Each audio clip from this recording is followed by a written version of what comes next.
sebenarnya saya dulu sempat tertarik gitu untuk cari-cari sertifikasi Swift gitu, tapi katanya sih masih belum ada gitu kan. Kemarin waktu ditawarin dari MyEdusoft sendiri bahagia sih, karena ya akhirnya bisa mengevaluasi diri sendiri gitu kan.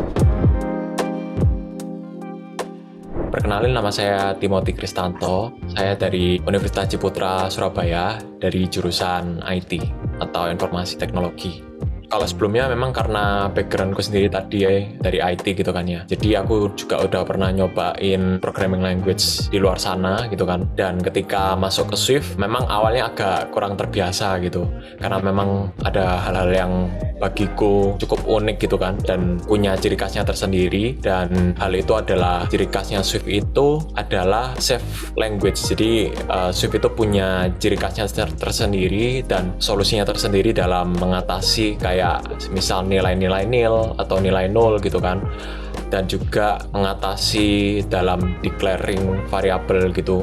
Jadi kayak Swift itu punya yang namanya istilahnya safe type atau type safe gitu kan. Jadi waktu declare variabel itu harus juga sambil ngedeclare tipe variabelnya gitu. Jadi dari Swift-nya itu bisa tahu variabel ini tipenya apa, misalnya string atau integer atau apa. Bagi saya sendiri itu yang unik sih dari Swift. Sebenarnya kalau saya sendiri itu suka mencoba banyak hal-hal yang baru gitu, terutama terkait teknologi gitu kan. Saya suka explore dan ketika mulai masuki dunia iOS developer ini memang saya itu dipertemukan dengan teknologi-teknologi yang disediakan oleh Apple itu. Saya sendiri sebagai alumni dari Apple Developer Academy juga gitu kan, yang pastinya udah nyoba beberapa teknologi yang disediakan oleh Apple-nya sendiri langsung gitu kan. Dan memang enak sih pemakaiannya selama nyoba teknologi-teknologi itu.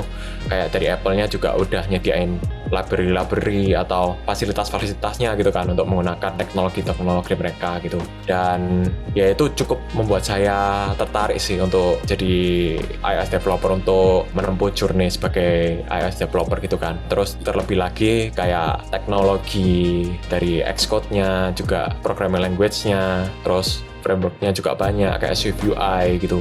Ya itu yang membuat saya cukup tertarik sih sebagai iOS developer. Sebelumnya saya juga sempat cari-cari gitu kan tentang job-job seputar dunia teknologi gitu kan. Karena sebagai orang IT juga dan bentar lagi juga mau lulus kuliah juga, amin gitu kan. Nah, selama research tentang job itu saya juga sempat ketemu kalau semisal memang iOS developer itu emang lagi dibutuhkan gitu kan dalam mengembangkan aplikasi-aplikasi di perusahaan-perusahaan gitu.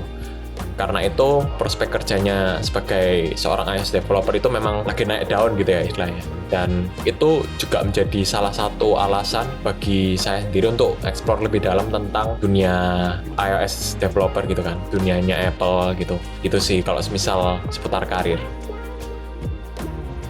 Kalau untuk challenge sih sebenarnya karena saya sudah sempat juga explore mendalam tentang Swift ini ya. Jadi mungkin untuk challenge-nya sih selain Swift, ternyata waktu ujian kemarin tuh juga ada yang bersinggungan dengan framework UIKit gitu kan. Framework untuk mengembangkan aplikasi iOS.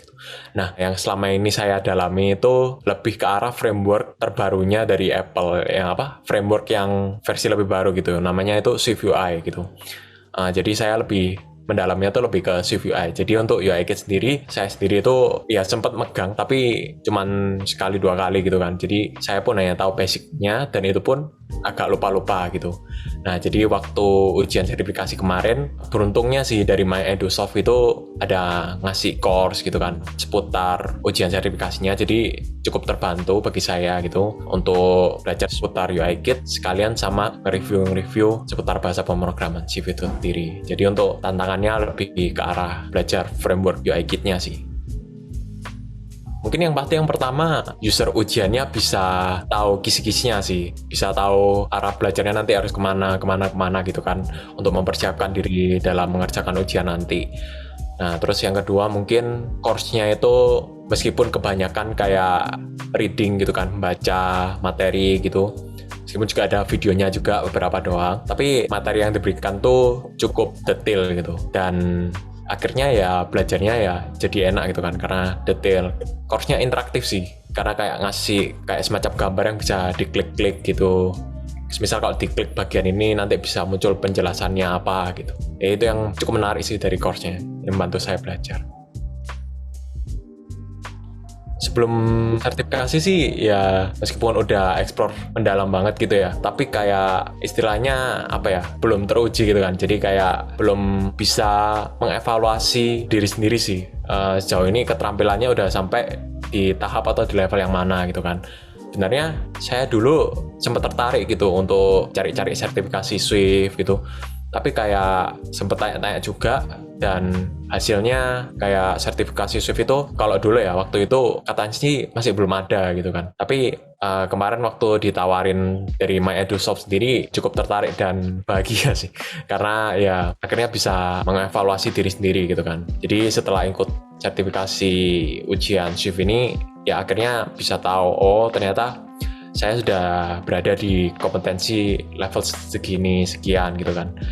Dan akhirnya bisa tahu, oh tingkat kompetensi saya sudah segini, jadi selanjutnya saya harus meningkatkan kompetensi saya di segi mana gitu, di UI kit atau mungkin di teknologi yang lainnya gitu kan. Jadi ya bisa evaluasi sih, itu intinya. Kalau rencana saya sendiri setelah lulus kuliah, sejauh ini sih saya pinginnya kayak langsung cari job gitu ya, terjun dalam dunia pekerjaan gitu, cari karir. Dan preferensi saya salah satunya ya iOS developer gini ya, karena juga udah mempelajari explore dalam juga selama perkuliahan, selama di Apple juga, dan juga udah ikut sertifikasi ini kan. Jadi mungkin langkah selanjutnya setelah lulus kuliah, saya sendiri bakal coba-coba cari job, dan kalau ada kesempatan lain datang gitu kan untuk bisa dapetin sertifikasi Swift di tingkat selanjutnya, mungkin saya bakal mempersiapkan diri untuk itu sih.